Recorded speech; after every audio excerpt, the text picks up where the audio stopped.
Selamat pagi, salam sejahtera bagi kita semua. Nama saya Fri Alicia Krisya Panjaitan dari kelas Pendidikan Antropologi D, Fakultas Ilmu Sosial dari Universitas Negeri Medan. Baiklah, di sini saya akan menyampaikan atau menjelaskan 3 materi, yaitu primordialisme, counterculture, dan konflik laten. Baik, yang pertama yaitu primordialisme adalah suatu perasaan-perasaan dimiliki oleh seseorang yang sangat menjunjung tinggi ikatan sosial yang berupa nilai-nilai, norma, dan kebiasaan-kebiasaan yang bersumber dari etnik, ras, tradisi, dan kebudayaan yang dibawa sejak seseorang individu baru dilahirkan.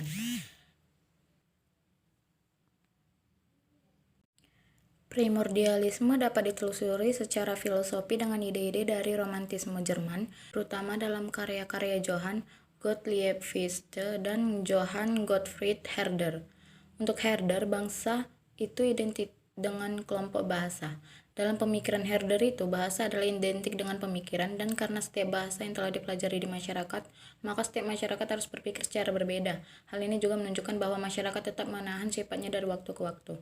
Primordial yang diartikan sebagai ikatan-ikatan dalam sebuah masyarakat yang bersifat keaslian seperti kesukuan, kekerabatan, keagamaan, dan kelompok, atau sifat yang dibawa sejak lahir.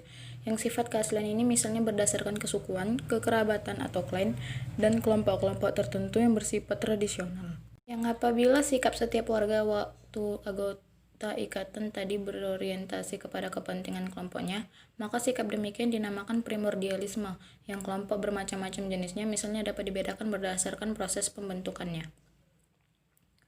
Ada kelompok yang telah terbentuk karena ikatan alamiah dan ikatan keturunan yang mengikat warganya dengan adat istiadat dan sistem norma yang sejak dahulu telah tumbuh seolah-olah dengan tidak sengaja.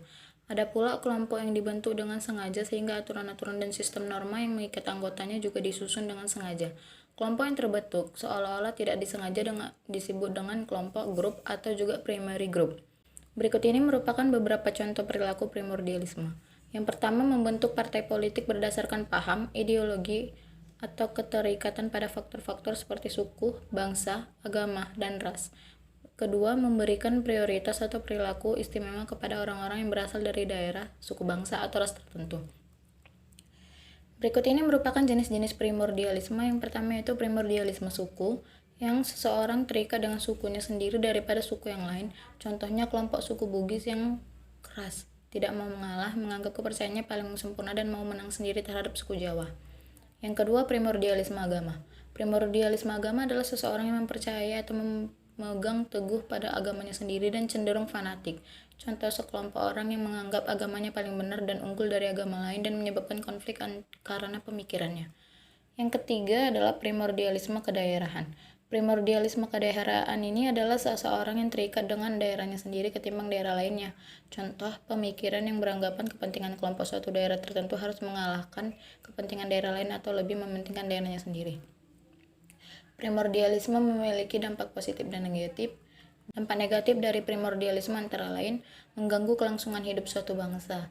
Maksud mengganggu kelangsungan hidup terjadi dalam satu bangsa jikalau seseorang yang memiliki sikap primordialisme berlebihan dan cenderung mementingkan kelompoknya, serta menilai segala kebudayaan yang ada pada dirinya dan kelompoknya lebih baik daripada kebudayaan lain, sehingga dengan hal ini menyebabkan kurang terjalinnya persatuan dan kesatuan. Contohnya itu orang-orang Aceh menganggap suku dan kebudayaan Aceh lebih baik daripada kebudayaan Jawa karena faktor sejarah. Yang kedua yaitu menghambat modernisasi dan proses pembangunan.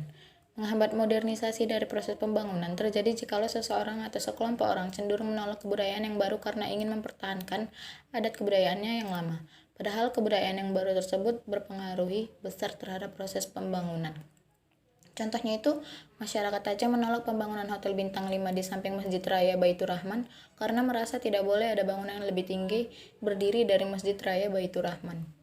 Yang ketiga ada menghambat hubungan antar bangsa, yaitu salah satu pihak tidak menginginkan masuknya kebudayaan baru sehingga tidak mau bekerja sama dengan pihak lain di mana hanya ingin mengurus suatu permasalahan yang diselesaikan berdasarkan keinginan sekelompok itu sendiri. Yang keempat yaitu menghambat proses asimilasi dan integrasi. Hal ini terjadi jika kelompok yang berdasarkan persamaan kebudayaan, ras, adat istiadat, atau yang lainnya tidak bisa menerima persepsi yang tidak berjalan dengan baik disebabkan oleh sikap primordialisme yang berlebihan. Yang kelima yaitu mengurangi bahkan menghilangkan objektivitas ilmu pengetahuan.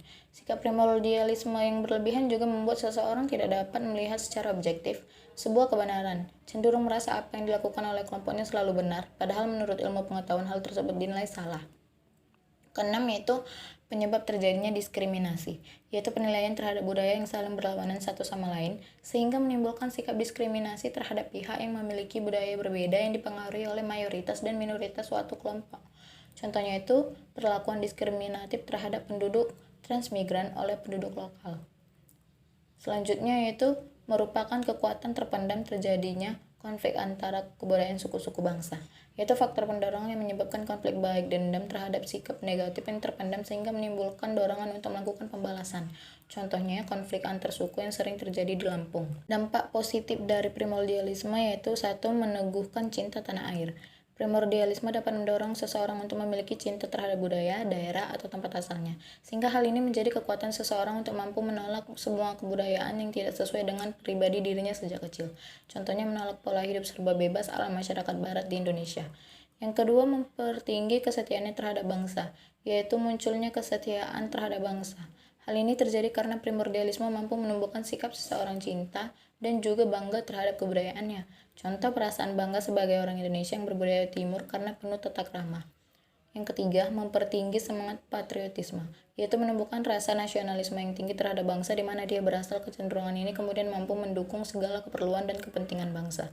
Contohnya itu demonstrasi besar-besaran oleh masyarakat Indonesia terhadap kedubes Malaysia karena menganggap Malaysia telah mencuri kebudayaan Indonesia. Yang keempat yaitu menjaga keutuhan dan kestabilan budaya. Dengan adanya sikap primordialisme ini, tentunya mampu menjadikan kehidupan seseorang untuk bertanggung jawab di dalam menjaga keutuhan negara. Hal ini sangatlah penting karena kita harus menyaring kebudayaan asing yang masuk dan tidak sesuai dengan kebudayaan kita, sehingga tetap menjaga nilai yang ada. Materi yang kedua yaitu counterculture, adalah situasi di mana kelompok orang menentang budaya arus utama komunitas tertentu. Biasanya anggota komunitas tertentu harus mematuhi pola perilaku budaya dan sosial yang diterima secara sosial. Namun, mungkin ada beberapa kelompok yang tidak suka mengikuti etika dan nilai sosial yang diterima. Kemudian mereka membentuk aturan dan perilaku mereka sendiri, menghindari budaya utama, dan kelompok-kelompok ini dapat diidentifikasi sebagai kelompok kontra budaya. Karakteristik utama tandingan ini adalah bahwa ia memiliki aturan dan etika sendiri yang berbeda dari budaya utama. Sebagai contoh, kita dapat mengidentifikasi orang gay. Sebagai contoh, kita dapat mengidentifikasi orang gay atau lesbian sebagai tandingan dalam masyarakat tertentu di mana orang menentang pola perilaku sosial yang diterima. Juga budaya tandingan dalam satu komunitas tertentu. Mungkin bukan budaya tandingan di komunitas lain karena budaya berbeda satu sama lain. Selain itu, tandingan menunjukkan oposisi total untuk arus utama atau budaya dominan.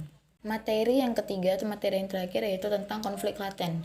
Konflik laten adalah akar dari konflik itu ada namun belum muncul ke permukaan. Konflik laten yaitu tahap munculnya faktor-faktor yang menjadi penyebab konflik dalam organisasi.